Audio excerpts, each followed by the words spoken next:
Good afternoon, everyone. Welcome to a Thursday, May 30th edition of Established Run's NBA Injury Analysis Show.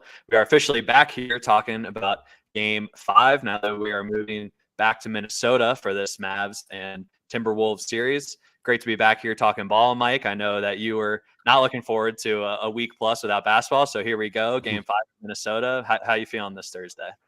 Yeah, pretty excited for the game. Nice Wolves money line coming through. I thought that bet was going to die, but a couple bad closes to the quarter. We'll talk a little bit about rotations and we'll leave a lot of stuff for the DFS show, but going to talk mostly about Derek Lively today. But yeah, at least we don't have like a week plus of no basketball.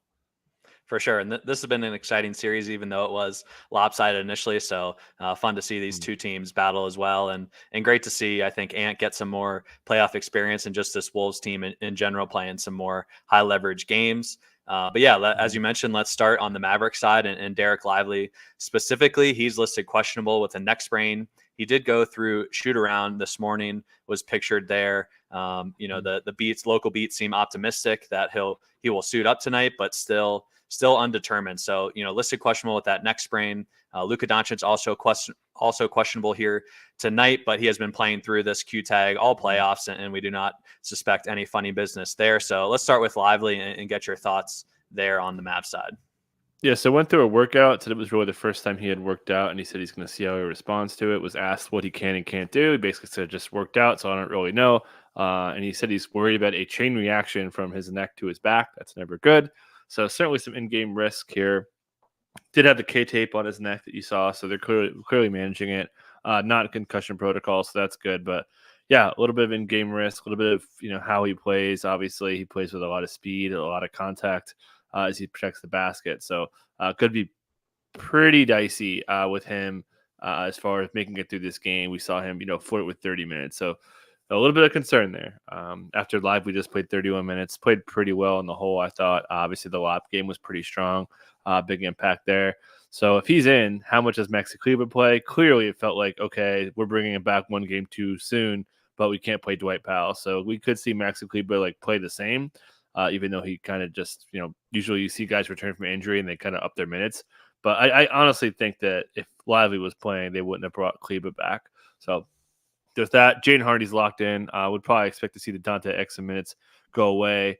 Josh Green's minutes could be a little bit more vulnerable. I still think he's just going to play the non-Derek Jones Jr. minutes to guard Anthony Edwards. But mostly pretty good. PJ Washington fired a bunch. That was a big change. Schematically, we saw a little bit more corners. Rudy playing up and some drop mix in the pick and roll to make life tougher on the guards. Luka had 14 passes off drives. That's a really big number off drives. Didn't shoot it all off drives. One of his worst off drive games as a scorer all year. So yeah, excited to see what the Wolves have on tap. But having Lively back definitely could change some things. But I'm expecting him in. But I do have in-game risk of injury here. Yeah, let's talk a little bit about that center rotation for Dallas as well, because you mentioned Maxi Kleber returned on Tuesday. We have yet to see a game with Kleber, Lively, and Gafford all healthy here, and quite a while since since Kleber got hurt. And so I'm just curious your thoughts how they would deploy Maxi in the series against a big Wolves team. Do you expect he'll play a decent amount of power forward and kind of how that trickles down to the rest of the rotation, or do you think that just with Lively's injury, he still might play more center because he pretty much played all center minutes there on Tuesday in his return? Yeah, him and PJ kind of held it down. That's been a lineup they're comfortable with. We saw them close with it a bunch, late in the season. So yeah, I think that he's got a chance.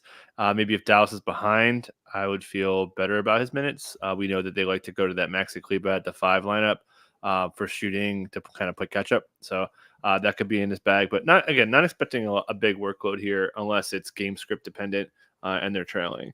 So yeah, you and I are in agreement. We have the minutes at 22 for Gafford, 22 for Lively, and then 4 for Kleber for the 44 minutes, which I think makes sense. Had you told me Lively was 100%, we'd have probably 26 and a half, maybe 27. He's been so good flirting with 30 minutes. But again, there's risk here. Kleber, was pretty limited. We were mostly on that. The quote from the TNT broadcast saying they wanted to give him a few minutes to see how it goes. So like I said, there could be a little bit of like they don't need him. Like I think that they could kind of manage without him if Derek Jones Jr. stays out of foul trouble, especially like with Hardy playing well. That's a bit of a game changer for just like filling minutes. For sure. Cool. Sounds good.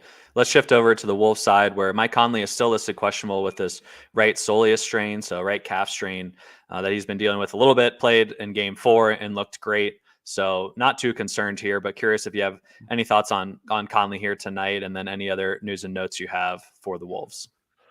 No, not really. He's good. We saw him go to the locker room a couple games ago, but minutes were right back up to normal. I thought he played pretty well.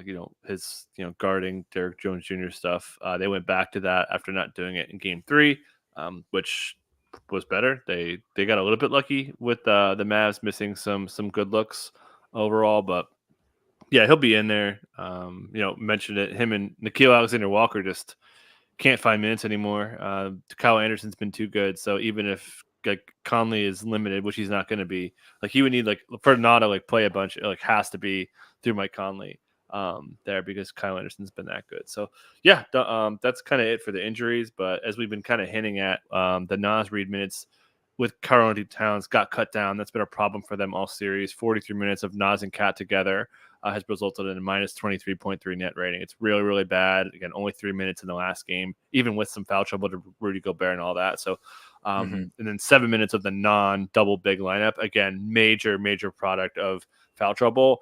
But I thought those minutes were pretty good. They missed Cat for, I think, all of them. And they missed Ant for most of them. So for those minutes to be a wash, I thought was, kind of a win. And the fact that those held up, I thought was pretty big for the Wolves to pull this one out. So yeah, we'll see if his minutes get cut down. That's Naz again.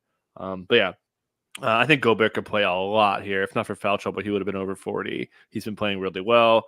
Don't let the haters, distort your Rudy Gobert play. He's been really good, great on the guards. Mentioned him mixing up coverages. Expect that to continue. So he will not be played up to court. It'll just be fouls or injury. But like I said, we think I just did a pod.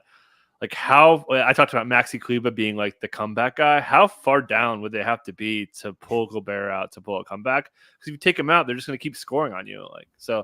Anyways, they're good to go. Question about how many minutes Cat could play. Mm-hmm. How many minutes can Cat play if he's playing well? Is a different question of how he's playing crappy. We saw him, not in foul trouble. Naz Reid closed over him. Shouldn't have closed in game 3. Instead, it should have been Kyle Anderson. Chris Finch didn't say that, but just piecing it together, he definitely could have played under 30 for sure. So if you told me today Cat played well, no foul trouble, I'd say like 39. I think he can play a lot. But Definitely. that's not the world we live in. But, yeah, I was going to say upper 38 to 40 would be, all things perfect, ideal for Cat. But we've rarely seen any games for him go that perfectly in the playoffs. So hard to count on. Yeah, Cats have 9 lives. Cat has like 99 ways to like kill you. So so that's where we're at. But yeah, tough. I that's where the edge is though. Like they're not going to play Naz and Cat overlap. They just can't do it for heavy minutes. So yeah, we'll talk more about that on the DFS show for sure. Yeah, make sure to tune into the DFS show later. The ETR crew has been on a heater in the showdown streets. Our very own John Roudaball split the flagship DK contest on Tuesday, bringing home a cool $37,000. So shout out to John. Been a strong month for him. I had a decent lineup as well. Finished second in one of the smaller things for 800. So we have had some nice runs here following the advice of Drew and Mike. So make sure to tune into the DFS show tonight, 5 p.m. Eastern time, as always, to hear Mike and Drew's takes there. But that will do it for today's edition of the Established Run NBA Injury Analysis Show. As always, we ask for your support in promoting this free content by liking the video and subscribing to our YouTube channel. Really does mean a lot to us at ETR to have your support. So please just take the couple seconds that it does to like and subscribe. We really appreciate it at ETR. But yeah, if you're interested in behind the paywall content, you can head to establishedrun.com/subscribe-MBA to access our packages there. We also had a 3-0 props night on Tuesday too. So hoping to keep that strong as we head into June here. Any show we have from now to the end of the season will officially be in June. As Kill the Itch says, we are now on our road to 10K subs. So would love all you guys to subscribe out there. That will be our next goal Absolutely. So appreciate all you guys watching with us today. Thanks, Mike, as always, for the great insight. And maybe we'll see you guys next Monday if this ends up going to Game 7. So appreciate you guys watching. Have a good weekend. Enjoy Game 5. Peace out.